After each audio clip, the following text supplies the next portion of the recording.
नमस्कार दोस्तों आज मैं आपके लिए लेकर आया हूँ रिलायंस जियोफोन नेक्स्ट।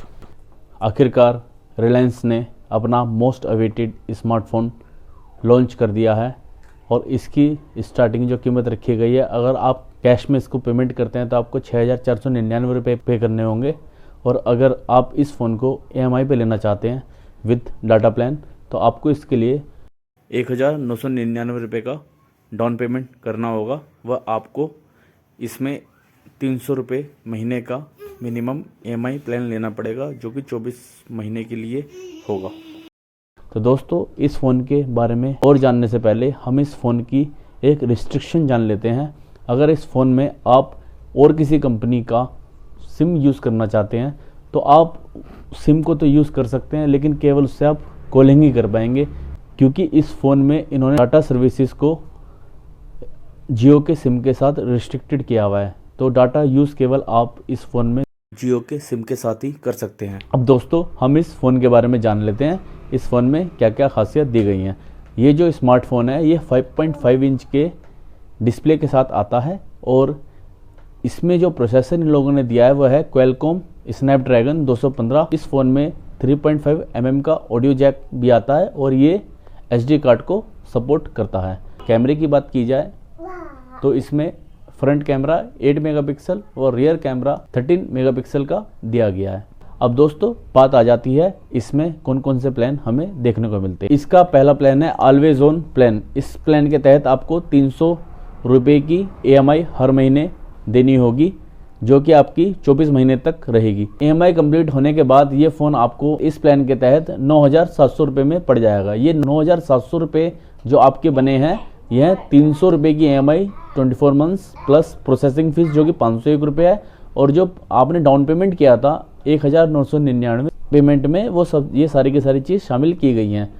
और इस प्लान के तहत आपको केवल 5 GB डाटा और ओनली 100 मिनट आपको कॉलिंग के मिलेंगे, जिसकी वैलिडिटी एवरी मंथ होगी। अगर आपका ये जो 5 GB डाटा है ये ख़त्म हो जाता है तो आपको डाटा के लिए अलग से रिचार्ज करवाना पड़ेगा, और आपके कॉलिंग मिनट ख़त्म हो जाते हैं तो इन कॉलिंग मिनट को भरवाने के लिए आपको अलग से रिचार्ज कराना पड़ेगा। अब आ जाता है दोस्तों इनका लार्ज प्लान। इसमें आपको दो तरह की किस्त देखने को मिलेंगी। एक है इसमें 450 की EMI जो कि आपको 24 महीने तक देनी होगी। दूसरी है इसमें 500 रुपये की EMI जो कि आपको 18 मंथ तक देनी होगी। अगर आप 450 वाली EMI के साथ इस फ़ोन के लेते हैं तो आपको ये फ़ोन पड़ जाएगा 13,300 रुपये का। इस 13,300 रुपये में इनकी EMI plus processing fees plus जो डाउन पेमेंट आपने की थी वो शामिल है। और अगर आप 500 रुपये 18 मंथ तक भरते हैं तो ये फ़ोन आपको पड़ जाएगा 11,500 रुपये का। इस 11,500 रुपये में monthly EMI plus processing fees plus down payment शामिल है। इस प्लान के तहत आपको पर डे 1.5 GB डाटा दिया जाएगा। वो आपकी जो कॉलिंग होगी वो अनलिमिटेड होगी।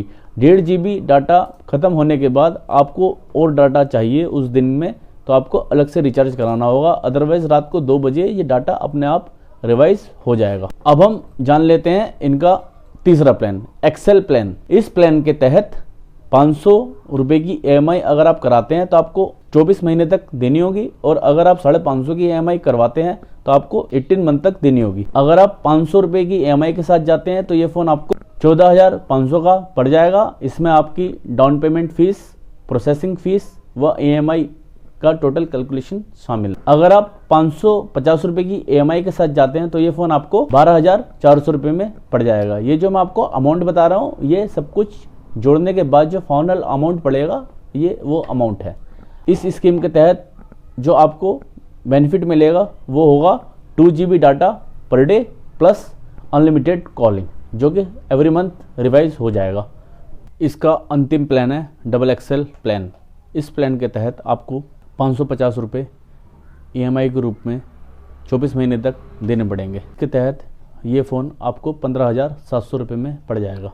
अगर आप 18 मंथ का प्लान चाहते हैं तो आपको 600 रुपये पर मंथ EMI के तौर पे देने पड़ेंगे, और ये फ़ोन 13,300 रुपये में पड़ जाएगा।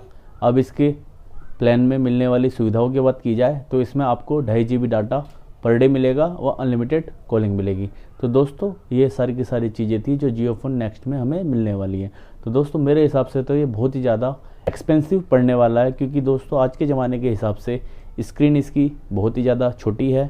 5.5 इंच का डिस्प्ले आज के ज़माने में, क्योंकि हम देख रहे हैं 6.5 इंच का डिस्प्ले नॉर्मल हो गया, तो डिस्प्ले साइज़ उन्होंने कम रखा है। तो दोस्तों ये सब चीज़ें थी जो जियो फोन नेक्स्ट के बारे में थी। तो दोस्तों मैं तो आपको राय नहीं दूंगा कि आप इस फ़ोन को लो, क्योंकि दोस्तों ये बहुत ही ज़्यादा महंगा पड़ने वाला है। बाकी आपकी चॉइस है। उम्मीद करता हूँ दोस्तों मेरे द्वारा दी गई जानकारी आपको अच्छी लगी होंगी। अगर आप मेरे चैनल को पसंद करते हैं तो मेरे चैनल को सब्सक्राइब कीजिए। वीडियो अच्छी लगती है वीडियो को लाइक करें, और कोई सजेशन हो या कोई आपका सवाल हो तो आप मेरे से कमेंट बॉक्स में पूछ सकते हैं। मैं आपके हर सवाल का जवाब दूंगा। ओके दोस्तों, bye bye, take care, have a nice day.